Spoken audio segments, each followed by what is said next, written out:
말씀의 제목은 하나님과 동행하는 복입니다. 하나님은 좋은 분이십니다. 언제나 좋은 분이십니다. 그리고 언제나 한결같은 분이십니다.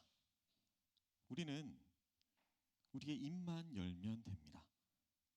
하나님의 그 뜻을 향해서, 하나님의 더 큰 세계를 향해서 우리의 입을 크게 열어서 날마다 하나님을 찬양하시기를 소망합니다. 틀림없이 주님께서 이전과는 다른 그런 새날들을 맞이할 수 있는 힘을 주실 것입니다. 미국의 갑부였던 그 카네기가 아니라 카네기의 전집을 보면 그의 재산 목록 1호가 벽에 걸려있던 굉장히 남루한 그림이었답니다. 지인들이 놀러와서 물어봤답니다. 저것이 무엇이길래 저렇게 소중하게 대하십니까? 그 그림의 내용이 뭐였냐면요, 바닷물이 썰물이 되어서 다 빠져나가고 거의 파손되다시피 한 그런 초라한 배 한 척이 모래 위에 묻혀 있는 그림이었답니다. 그런데 그 그림은 다 쓰러져가는 그런 모래판에 나뒹굴고 있는 그 절망적이고 아무 희망도 없고 아무 꿈도 없는 그런 그림이었는데요, 그 아래 이런 글이 써 있었답니다. 반드시 밀물의 때가 오면 떠오르리라. 카네기는 이 말을 붙잡았다는 겁니다. 반드시 밀물의 때가 오면 떠오르리라. 반드시 하나님의 그 믿음의 때가 오면 우리는 떠오를 것입니다. 반드시 믿음의 때가 오면 우리는 떠오를 것입니다. 하나님의 뜻을 향한 우리의 입만, 우리의 시선만 바로 열고 있으면 나뿐만 아니라 우리 가정과 우리 공동체 모두가 떠오를 것입니다. 이 나라도 마찬가지고요, 이 교회도 마찬가지입니다. 믿음의 때가 오면 떠오른다는 것입니다. 서쪽에 이제 바다들을 가보면 아무리 잘나고 아무리 크고 아무리 화려한 배라 할지라도 썰물이 되면 아무 가치가 없어집니다. 하지만 밀물이 밀려드니까 그 가라앉아 있던 배가 뜨고요, 쓸모없어 보이던 배들도 단번에 해결이 됩니다. 이런 믿음의 때를 하나님께서 반드시 허락하실 것을 믿으시기를 소망합니다. 우리는 예수님을 잘 믿어야 됩니다. 하나님을 잘 믿어야 합니다. 정말 하나님의 그 영적인 사람들이 일어나서 성령이 흘러 넘쳐야 합니다. 때마다, 시간마다, 일마다, 또 우리가 어떤 일을 결정할 때마다 하나님께서 주시는 그 성령이 우리 안에 흘러 넘쳐야 합니다. 그래야 하나님께서 우리들에게 그 밀물의 때를, 그 믿음의 때를 허락해 주실 것입니다. 하나님이 하시는 일은 우리들에게 그 믿음의 때를 허락해 주시는 것이고요, 우리가 해야 할 일은 그분을 신실하게 잘 믿는 것입니다. 오늘 말씀의 주제가 바로 동행입니다. 동행이라고 하면 여러분들은 어떤 이미지가 가장 먼저 떠오르시나요? 바람직한 동행도 있을 수 있고요, 바람직하지 못한 동행도 있을 수 있습니다. 뭔가 아름다운 동행, 이거를 생각하려고 막 머리를 굴려봤는데요, 이 장면이 떠오르더라고요. 혹시 원앙소리 영화 보셨나요? 노인 한 분과 40살을 먹은 그 소와의 동행. 언제 죽을지 또 언제 넘어질지 모르는 늙은 소가 있었고요, 거기에 늙어서 도축을 한다고 해도 제값을 받을 수도 없습니다. 주변에서 하도 닥달을 하니까 할 수 없이 이 소를 팔기 위해서 우시장에 갑니다. 하지만 마음속으로는 그 소가 팔리지 않기를 원하는 것처럼 사람들이 싼 가격을 부르니까 팔기를 거부합니다. 그렇게 오히려 안도하면서 그 소를 데리고 다시 집으로 돌아옵니다. 시간이 흘러서 이 소가 노인을 보고서도 일어서지 못하는 지경에 이릅니다. 그러자 수십 년 동안 마치 그 소의 족쇄처럼 달려 있었던 그 원앙줄을 끊어줍니다. 그리고 일생을 통해서 자신의 분신처럼 살면서 같이 동행했던 그 늙은 소에게 마지막 인사를 건네죠. 잘 가거라. 한 가지 흥미로운 사실은 이 영화의 그 영어 제목이 올드 파트너라고 했다는 겁니다. 비록 사람과 소의 동행이지만 우리는 한 파트너로 한 세월을 동행했던 그 아름다운 이미지를 그 영화를 통해서 볼 수 있습니다. 오늘 우리가 함께 읽었던 성경의 본문에 보면 또 다른 동행의 에피소드, 인간과 하나님과의 동행을 증거하고 있습니다. 바로 에녹입니다. 창세기에서는 그가 무려 300년 동안의 세월을 하나님과 동행했다라고 증거합니다. 3년도 아니고 30년도 아니고요, 300년입니다. 어떻게 그것이 가능했을까요? 그런가 하면 어떤 사람은 어떻게 사람이 죽음을 거치지 않고 하나님 앞에 갈 수가 있을까요? 만약에 예수님께서 오늘 이 시간 재림을 하신다면 우리는 그냥 올라가야 합니다. 어쩌면 에녹의 이야기는 종말의 시점에 일어날 사건의 한 그림자일지도 모릅니다. 중요한 것은 300년이 아닙니다. 그가 죽음을 거치지 않고 천국에 올라갔다, 이것도 중요한 것이 아닙니다. 창세기의 사건을 훗날 히브리서 기자가 해석하면서 그가 가장 중요하게 강조했던 것은 300년이라는 세월이 아닙니다. 중요한 것은 그가 하나님의 부름을 받기 전 이 땅에서 하나님과 동행하면서 하나님을 기쁘시게 하는 사람이었다는 증거, 그것을 히브리서 기자는 남겼습니다. 이 사실을 히브리서 11장 5절에서 이렇게 증거합니다. 믿음으로 에녹은 죽음을 보지 않고 옮겨졌으니 하나님이 그를 옮기심으로 다시 보이지 아니하였느니라. 그는 옮겨지기 전에 하나님을 기쁘시게 하는 자라 하는 증거를 받았느니라. 히브리서에서 강조했던 것은 그가 이 땅에서 천국으로 옮겨지기 전에 하나님을 기쁘시게 하는 자라고 하는 증거를 받았다는 것입니다. 그 아름다운 믿음의 흔적을 남겼다는 것입니다. 우리의 신앙생활, 이것은 결국 하나님과의 동행입니다. 그런데 저와 여러분들도 하나님과 동행하면서 하나님을 기쁘시게 하는 그 복을 경험하려면 우리와 하나님과의 동행에 반드시 있어야 하는 것들이 있는데요. 그것이 무엇일까요? 먼저 첫째로 하나님과의 소통입니다. 우리가 하나님과 동행하려면 제일 중요하게 생각해야 하는 것, 그것은 바로 만남입니다. 만남이 없는데 어떻게 동행할 수 있을까요? 동행은 그보다 앞서서 만남으로부터 시작이 되는 것입니다. 오늘날 이 시대의 교회는요, 너무나도 많은 어려움에 직면하고 있습니다. 하지만 그 가운데 가장 심각한 어려움이 있다면 많은 사람들이 교회 안에 있지만 정말로 하나님을 만난 경험이 없는 사람들, 그러한 사람들이 너무나도 많이 있다는 것입니다. 명목상의 교인이라는 표현도 사용하죠. 이름만 있는, 이름뿐인 교인이라는 것입니다. 그들의 신앙생활 가운데 하나님을 만난 진솔한 체험이 없다는 것입니다.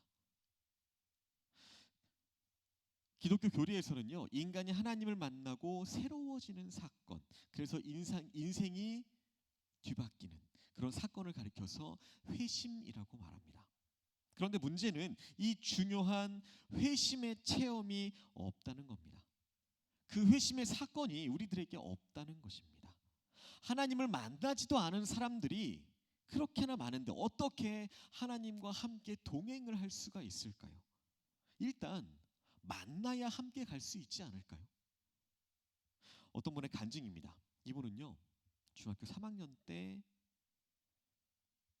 겨울 수련회에서 예수님을 만나는 체험을 했답니다. 그 예수님을 만나는 체험을 하니까 예수님을 믿는다는 그 자체가 자신에게 너무나도 큰 감동으로 다가왔답니다. 그래서 학교를 마치고 집으로 돌아가는 길에 비가 오나 눈이 오나 항상 교회에 들러서 하나님께 기도했답니다. 어디든 오고 가는 길에 교회에 왔다는 그 사실이 자기 자신은 너무나도 행복했었답니다. 죄사함을 받고 하나님의 자녀가 되고 그리스도의 제자가 된 그 기쁨이 마음 가운데 늘 가득했다고 합니다. 여러분들은 어떠신가요? 이런 경험이 있으신가요? 이런 간증이, 하나님을 내가 만났다는 그 간증의 체험이 있으신가요? 만남이 없는 동행은 있을 수 없습니다. 부부가 서로 사랑해서 만났기 때문에 수십 년을 하루같이 동행할 수가 있었던 것입니다. 이것은 하나님과의 만남도 마찬가지입니다. 우리들에게 있어서 참으로 중요한 것이 이것입니다. 여러분들은 하나님을 만나셨나요? 여러분들이 신앙생활을 하기로 작정하고 오늘까지의 시간들 속에서 정말 예수님을 만났던 그 뜨거운 경험의 순간이 있으셨나요? 아니면 아직도 예수님 만나고 싶다 이렇게 마음 가운데 소원만 하고 있지는 않으신가요? 그런데 만남 그 이상으로 중요한 것이 있다면 그것이 바로 소통입니다. 우리의 만남이 보다 의미 있는 행동으로 남기 위해서는, 그것이 계속해서 이어지려면 반드시 소통이 있어야 합니다. 부부의 동행을 의미 있게 만드는 것도 바로 소통입니다. 이 소통이 단절되면 어떻게 될까요? 그 대상이 부부건 누구건 그 동행은 끝이 날 것입니다. 실제로 이 소통 자체에 문제가 있어서 부부 생활이 중단되는 아픔을 경험하고 있는 사람들이 우리 주위에 얼마나 많은지 모릅니다. 어제까지도 정말 대통령 선거를 앞두고 각 후보들마다 강조했었던 그 중요한 이슈들 가운데 하나가 바로 이 소통이었습니다. 저마다 자신들이 국민과 가장 잘 소통할 수 있다고 주장했었죠. 통하지 않으면 통합니다. 어렵죠? 이 처음의 통은 소통한다는 말의 통입니다. 그리고 두 번째 통은요, 괴로워한다는 그 통입니다. 우리가 기억해야 할 것은 통하지 않으면 통한다는 겁니다. 소통하지 않으면 그것은 우리에게 아픔으로 다가온다는 것입니다. 하나님께서 죄인이었던 우리를 찾아오시고 우리를 만나주시는 목적이 무엇이라고 생각하시나요? 이 물음에 대해서 사도 바울은 고린도전서 1장 9절에 이렇게 증거합니다. 너희를 불러 그의 아들 예수 그리스도 우리 주와 더불어 교제하게 하시는 하나님은 미쁘시도다. 여기서 바울은 하나님께서 우리를 부르시는 목적이 교제하게 하시기 위해서라고 말합니다. 하나님께서 저와 여러분들을 부르실 때 어떤 거창한 목적이 있어서가 아닙니다. 우리와 교제하고 싶은 이유라는 것을 우리가 기억해야 한다는 것입니다. 그리고 교제할 수 있는 방법으로 하나님께서 두 가지 선물을 우리에게 주셨는데요, 그것이 바로 말씀과 기도입니다. 우리가 성경을 펴서 말씀을 읽을 때 하나님의 음성을 듣습니다. 기도하기 위해서 무릎을 꿇을 때 우리는 마음을 열고 하나님 앞에 우리의 마음과 생각을 아뢰입니다. 그것이 바로 하나님과 소통하는 것입니다. 그런데 우리가 종종 사람들을 만나서 대화를 하다 보면 이런 부류의 사람들이 있죠. 자기 이야기만 열심히 합니다. 상대방이 무슨 말을 하려고 하면 끊어버립니다. 다른 사람의 이야기는 듣지 않습니다. 이것이 무슨 소통인가요? 마찬가지입니다. 우리가 하나님 앞에 기도는 열심히 합니다. 하지만 내가 전혀 말씀을 읽지도 않고 말씀을 연구하는 것에 관심조차 없다면 똑같은 사람입니다. 반대로 상대방의 이야기는 열심히 들어줍니다. 그런데 한 번도 나의 이야기는 하지 않습니다. 내가 지금 어떻게 살고 있는지, 나의 고민은 무엇인지 절대로 자기 자신을 오픈하지 않는 사람이 있습니다. 이런 사람과의 대화에서 무슨 소통을 할 수 있을까요? 성경의 말씀을 더러 읽기도 하고 듣기도 하고 가르침도 있습니다. 기도를 하지 않는 사람이 바로 이런 사람입니다. 기도로 하나님께 나아가는 일이 없는 사람, 기도로 자신의 마음을 하나님 앞에 풀어놓는 경험을 가져보지 못한 사람, 소통할 수 없는 사람입니다. 소통할 수 없는 지도자가 참된 지도자일 수 없다고 오늘 우리가 늘상 말하는 것처럼 하나님과의 소통이 되지 않는 사람이 참된 성도의 모습일 리가 없다는 것입니다. 그렇다면 이 시간 여러분들께 한번 질문해 보겠습니다. 여러분들은 이름뿐인 성도의 자리에 있으시겠습니까? 아니면 하나님과 소통하는 그 행복을 누리시겠습니까? 하나님은 소통하는 가운데 저와 여러분들의 모습을 보시고 기뻐하실 겁니다. 그래서 나를 향해서 지어주시는 그 미소, 그 모습이 바로 우리가 누릴 수 있는 하나님과의 동행의 복이라는 사실을 기억하시기를 소망합니다. 아직도 하나님과 소통하는 방법을 배우지 못하셨다면 말씀을 붙들고 기도의 무릎을 꿇고 하나님과 소통하는 것을 배우지 못하셨다고 한다면 이제부터라도 그렇게 소통을 배우시기를 소망합니다.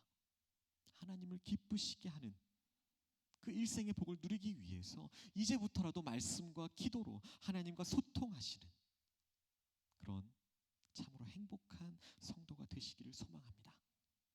어떻게 하나님을 기쁘시게 하는 그 동행의 복을 누릴 수 있을까요? 두 번째로 하나님의 뜻을 수용할 줄 알아야 합니다.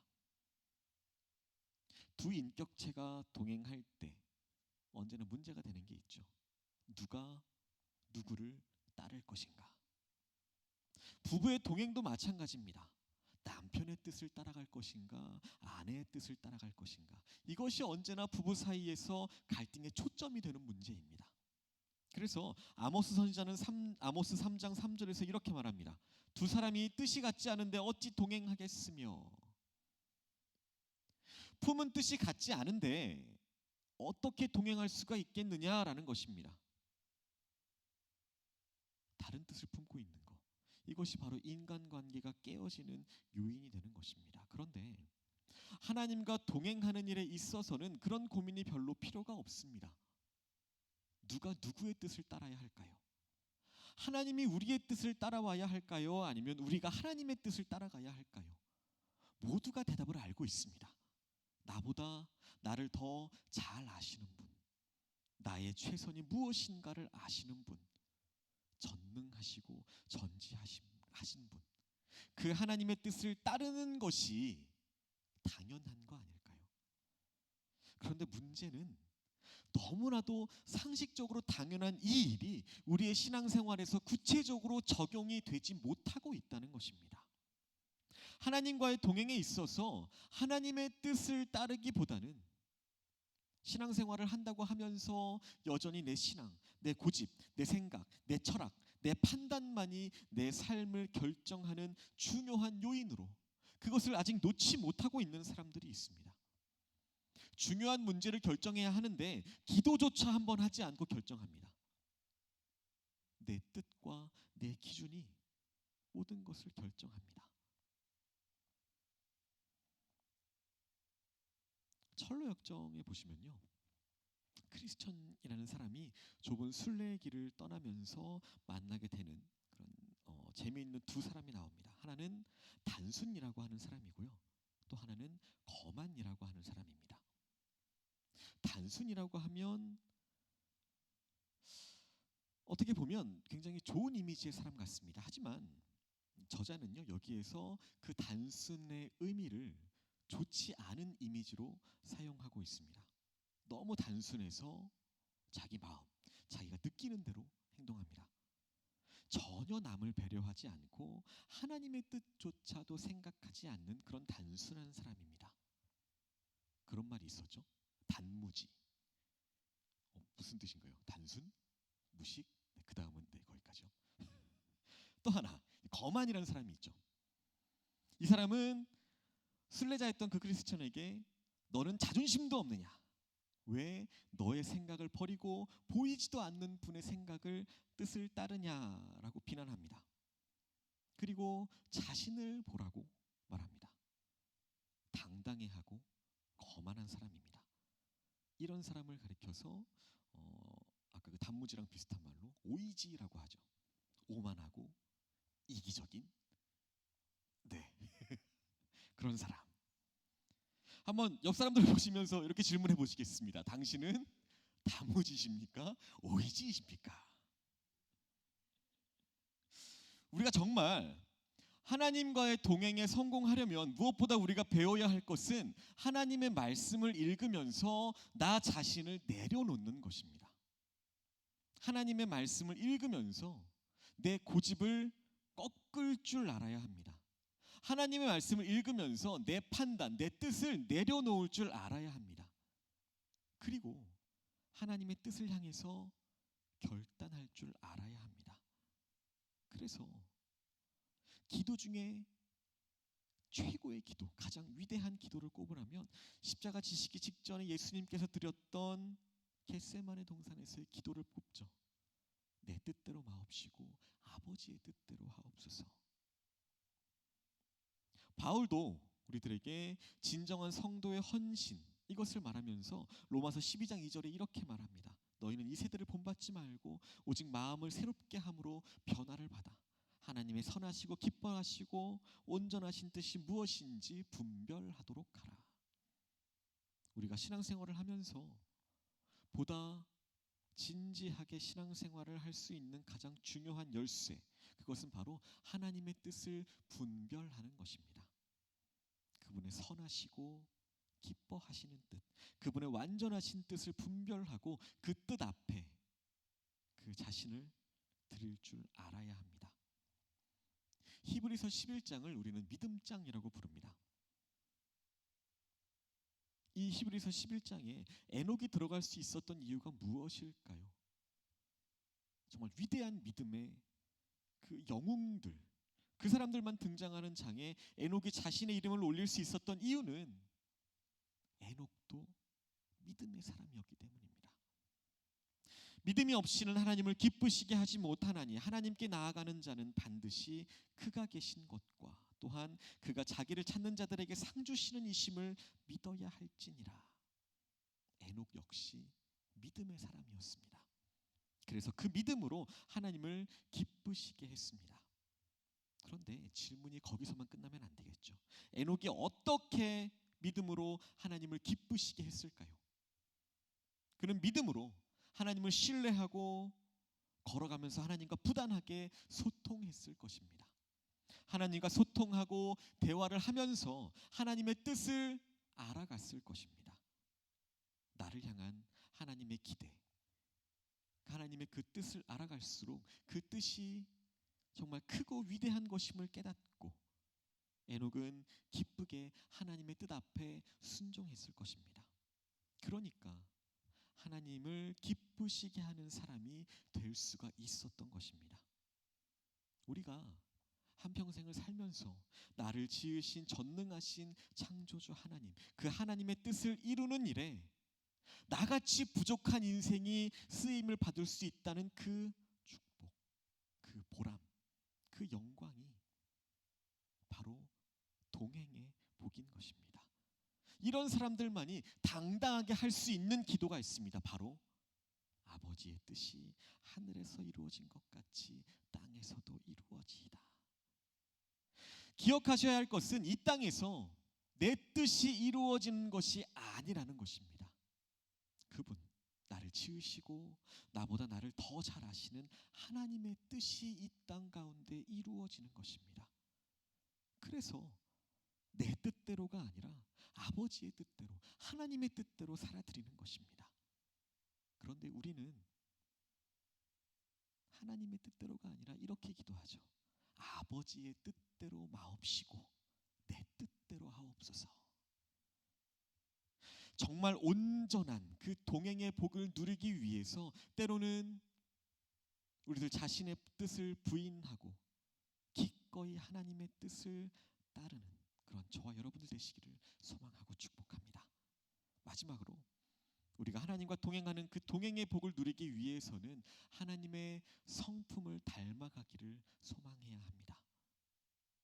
하나님과 가장 자연스럽게 동행을 하다 보면 자연스럽게 하나님을 닮아가게 될 것입니다.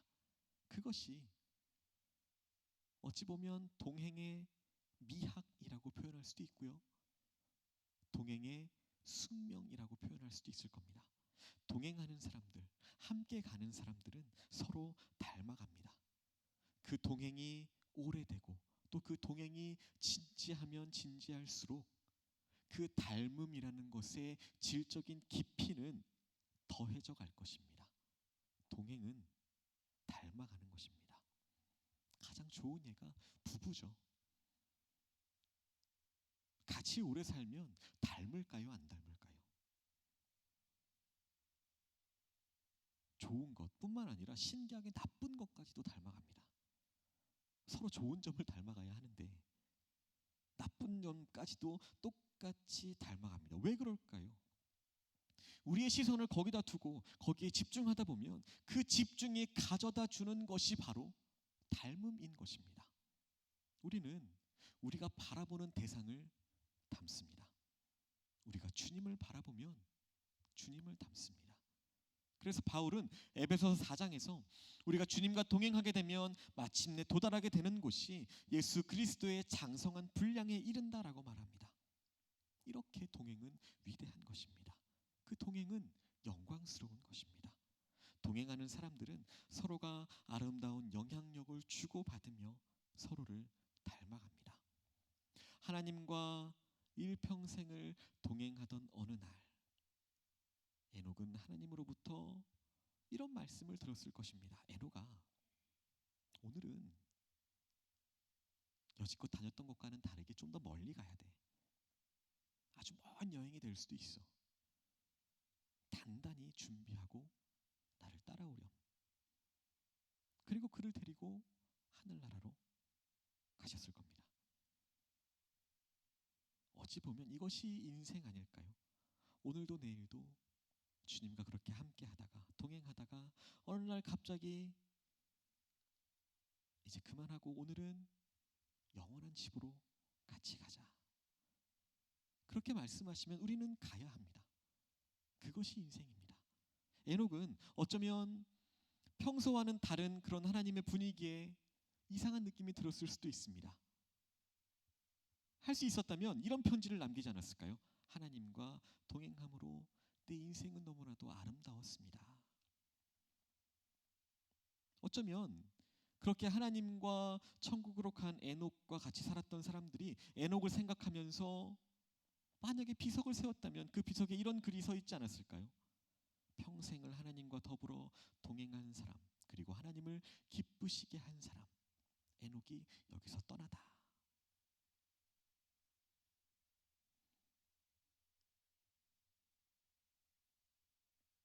저와 여러분들도 이런 동행을 사모하시길 소망합니다.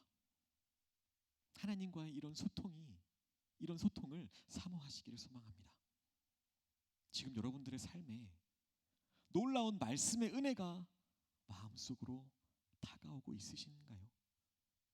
기도의 강이 끊임없이 흐르고 있으신가요? 아니면 그 강이 메말라 있지는 않으신가요? 말씀 앞에 아무런 감동이 없는 삶을 살고 있지는 않으신가요? 하나님과의 소통이 끊어지지는 않았나요?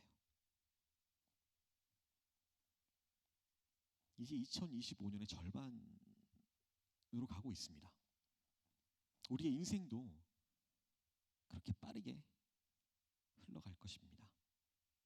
그리고 내 인생의 마지막 순간이 찾아왔을 때 그 순간이 바로 내 인생의 마지막 날, 심판의 날, 결산의 날이 될 것입니다. 그 순간은 우리가 생각했던 것보다도 훨씬 빠르게 다가올 것입니다. 우리가 그것을 믿는다면 지금이야말로 하나님과의 아름다운 동행을 하기로 결단해야 할 때가 아닐까요? 영원한 나라가 있습니다. 지금을 살아가는 사람들에게 있어서 모든 신앙의 문제점이 여기에 있습니다. 믿는 것 같지만 영원한 저 나라가 정말 있겠어? 믿지 못하는 것입니다. 모두가 지금 우리가 살고 있는 지금이 끝이라고 생각합니다. 그래서 너도 나도 여기서 모든 것을 가지고 모든 것을 누려야 한다라고 생각합니다. 하지만 우리가 분명하게 기억해야 할 것이 있는데요. 영원한 나라가 있습니다. 하나님과 함께하는 우리의 영원한 본향이 있습니다. 에녹은 정말 이사 가듯이 여행을 떠나듯이 그렇게 영원한 나라로 옮겨졌습니다. 우리가 그 나라를 한 번이라도 볼 수 있다면 이 땅의 것에 대해서 결코 욕심내지 않을 것입니다. 그 나라를 우리가 진짜 믿는다면 이 땅만을 위해서 사소한 것에 우리의 목숨을 걸지는 않을 겁니다. 이곳에서 모든 것을 다 가지고 모든 것을 다 누려야 그것이 행복한 것이다라고 생각하지 마시기를 소망합니다. 진짜로 좋은 것, 참으로 좋은 것은 다 그 영원한 하늘나라에 있습니다. 그래서 이 땅에 사는 동안 우리의 최고의 기쁨, 최고의 기적은 하나님과 동행하는 것입니다. 왜 그럴까요? 그 동행은 영원한 나라에서 그분과 함께 살 것을 약속받고 또 맛보는 것이기 때문입니다. 어떻게 죄인된 인간이 전능하신 하나님과 함께 살 수가 있다는 말일까요? 하지만 이것은 하나님께서 우리들에게 분명하게 약속하신 말씀입니다. 중요한 것은 하나님께서는 영원한 나라에서 동행하게 될 우리가 이 땅에서도 그분의 손을 붙잡고 동행하기를 원하신다는 사실입니다. 인생길을 혼자 걸어가며 혼자서 걱정하지 마시기를 소망합니다. 그러면 모든 것을 나 혼자 내 힘으로만 감당하려고 하다 지치고 쓰러져 버릴 것입니다. 우리 곁에는 언제나 예수님께서 그분의 영이신 성령님으로 함께 계십니다. 그분과 함께 동행하시기를 소망합니다. 주님께서 멈추라고 하시면 멈추고요, 가라고 하시면 가시고, 쉬라고 하면 쉬는 겁니다. 이 땅에서 최고의 기적 가운데 하나는 죄인인 내가 하나님과 함께 살고 동행하는 것입니다. 우리의 인생이 어디에서 어떻게 죽느냐가 중요한 것이 아닙니다. 죽어갈 때 우리가 무엇을 남기고 가느냐, 그것이 중요합니다. 에녹처럼 우리도 하늘나라로 옮기움을 받기 전에 하나님을 기쁘시게 하는 자였다라는 그 증거를 남기시길 소망합니다. 사랑, 용서, 섬김, 헌신, 그런 것들에 대한 진지한 의미를 남기고 갈 수 있어야 합니다. 후회가 없이, 부끄러움 없이 주님께서 나를 부르시는 그 순간에 아름답게 저 영원한 나라로, 영원한 동행을 위해서 우리의 삶의 새로운 발걸음을 다시 옮겨갈 수 있으시기를 소망합니다. 영원한 동행은 이 땅에서뿐만 아니라 그 하늘나라에서도 계속될 것입니다. 모든 순간 부끄러움 없이 그분 앞에 서기 위해서 오늘 비록 나의 상황이 최악일지라도 최선의 길을 걸어가는 여러분들이 되셔서 하나님을 기쁘시게 하는 우리의 인생길이 되시기를 소망하고 축복합니다. 여전히 우리는 이 땅에서 나그네입니다. 여전히 우리는 이 땅을 여행하는 여행자입니다. 그렇다면 우리는 여행을 즐겁게 해야 합니다. 그 여행이 즐거우려면 누구와 동행하느냐, 이것이 가장 중요합니다. 하나님과 동행하시기 바랍니다. 그리고 그 동행하는 동행자의 마음을 아프게 하지 마시기를 소망합니다. 그 동행자를 슬프게 하지 마시기를 소망합니다. 그분의 뜻을 따라서 그분을 기쁘시게 하면서 우리의 인생 동안 즐겁게 여행하는 그런 저와 여러분 되시기를 예수님의 이름으로 소망하고 축복합니다.